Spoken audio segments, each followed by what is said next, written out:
Ashamaa harka fuunee kabajamtoota hordoftoota boonee show nagaan waaqayyoo kallattii hundumaan isiniif haa baay'atu jirtu kabajamtoota daawwattoota kiyyaa anis nagaa kooti galata waaqayyoo isinillee bakkuma jirtanitti nagaa guutuu akka qabdan abdii qaba har'a jechuudha dhugaa waaqayyoo waanan ta'e isinitti isinimu isin dhoksu akkuma nama ulfa garaadhaa qabu jechuudha waameq guyyaatti waamee kana kajeelchisaa oole jechuudha. Biizaan akka jeelchisa, waxii shiroon akka jeelchisa, goomana akka jeelchisa, kikkiin akka jeelchisa, wanti akka jeelchifnee jiru jechuudha. Egaa akkuma nama ulfa garaa qabuudha jechuudha. Akkasitti akka jeelchisa wanta biyyaa jechuudha. Wantoonni kun immoo gabaabumatti goommannis biyyatti argama. Shiroon illee biyyatti argama jechuudha. Har'a immoo maal akka jeelchisee kikkiin akka jeelchise jechuudha. Kikkii akka jeelchise, kikkii baaqlaa. Naka jeelchise watiisaa jechuudha. Kanaaf kikkii kana barbaaduudhaa suuqidha jechuudha. Barbaacha ji'a tokko natti fudhate jechuudha. Ji'a tokko hol natti fudhate in argamu jechuudha. Wanti biyya Arabaa irratti in argamu jechuudha. Wantoonni akka shiroo, wantoonni akka kikkii akkasuma wantoonni akka goommanaa bakka walumaa galatti in argamu jechuudha. Kanaaf suuqiin hanin dhandhe supermarketiin anin zoorre in jiru jechuudha. Kikkii baaqilaa kana argachuudha jechuudha. Egaa har'a akka tasaa ta'e jechuudha. Argadhee jira. Iyyaafannoon cimse jechuudha. Akkamittiin argatte yoo jettan iyyaafannoon cimse bakka. Nyaadhu na godhee. Akkasitti gaa kabajamoo keenya barbaachumaan argadhe jechuudha har'a. Argachuudhaaf baay'ee gammadeen jira.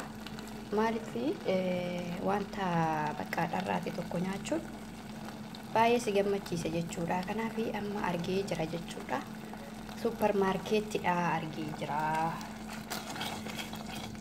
Baga si gargaari jedha. Distiin kun immoo namni nyaatee keessaa fixuun isiniin jedha. Namni nyaatee keessaa hin fixu.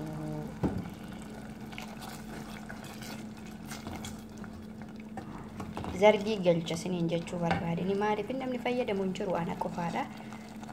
Ituma fayyadaman immoo ani ittiin kennuun isiniin jedha. Anuu ittiin kennu garuu isaanillee fayyadaman osoo fayyadaman anuu ittiin kennu.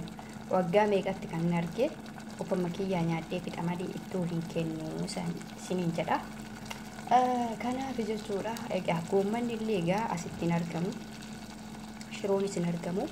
Kun kikkiin akkuma tasaan argee dhugaa dubbachuudhaaf misirrillee jira, kikkiin jira kunoo wantoota biyya keenyaa keessaa amma wanta nan arge kana aaraa arguu kiyya misirri jira jechuudha. Misirri daakamaanis akkasuma duudanis illee jira.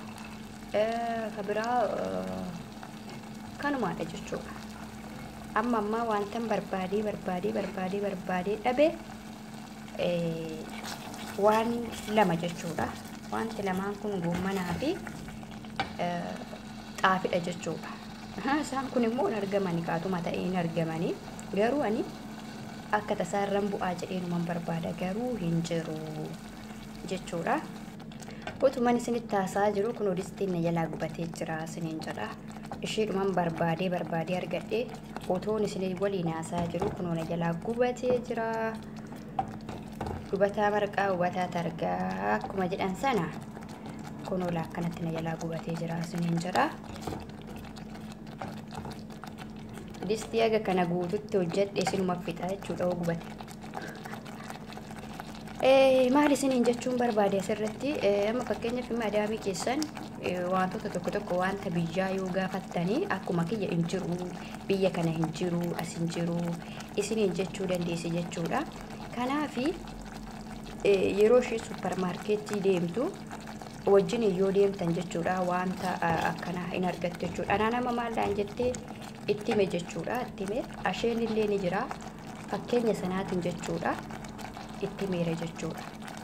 Asheetatu jira malee kikkiin hin jiru naan jechaa turte jechuudha.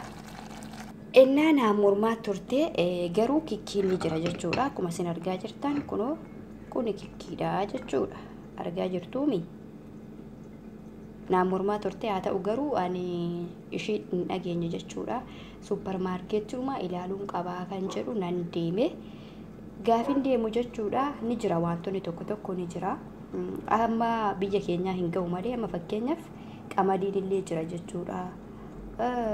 Misirri wanta tokko akka biyya keenyaa garuu akkasitti hin argitu. Amma fakkeenyaaf misira yoo fudhadhee misira duudaa amma fakkeenyaaf distii agana xixiqqoo akkanaatti jechuudha nan affeela jettee yoo yaadin jechuudha. Saa 24 guutuu osoo abiddarra gootee hin bilchaatu jechuudha. Misirri biyya kanaa maaliif akka ta'e hin beeku garuu kikkiin illee amma fakkeenyaaf hin bilchaatu keessaan qabu yeroo jalqabaaf hojjechuudha. Garuu garaagarummaa qaba maaliif akka ta'e hin beeku. Biftumti isaallee jechuudha garaagarummaa qaba jechuudha. Kikkiin illee hedduu tokko bareeda jechuudha. Kanuma biyya keenyaa fakkaata hedduu tokko nama gammachiisa. Garuu misirri kun osoo saa 24 abiddarra gootee hin bilchaatu. Kanaafuyyuu kana siniin jedha. Akkasumallee qamadii kun akkanatti qamadii illee bitee jira jechuudha. Maaliif maatti goota yoo jettan immoo qamadii illee bitee jira jechuudha. Suppermaarkeetti deemee qamadii illee hargee qamadii illee bitee jira. Sababiin ani qamadii biteef jechuudha mulluu isaan affeela jechuudha.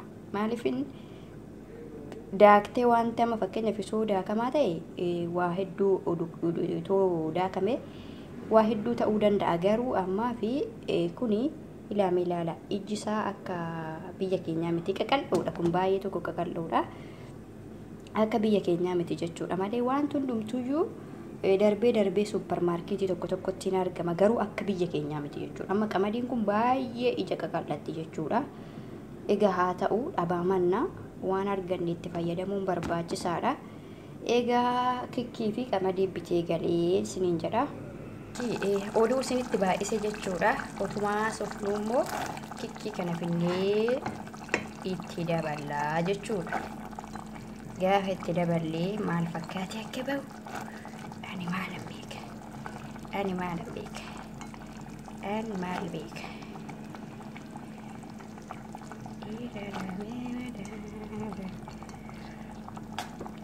Maal fakkaatee akka bahu kikkii kana jechuudha.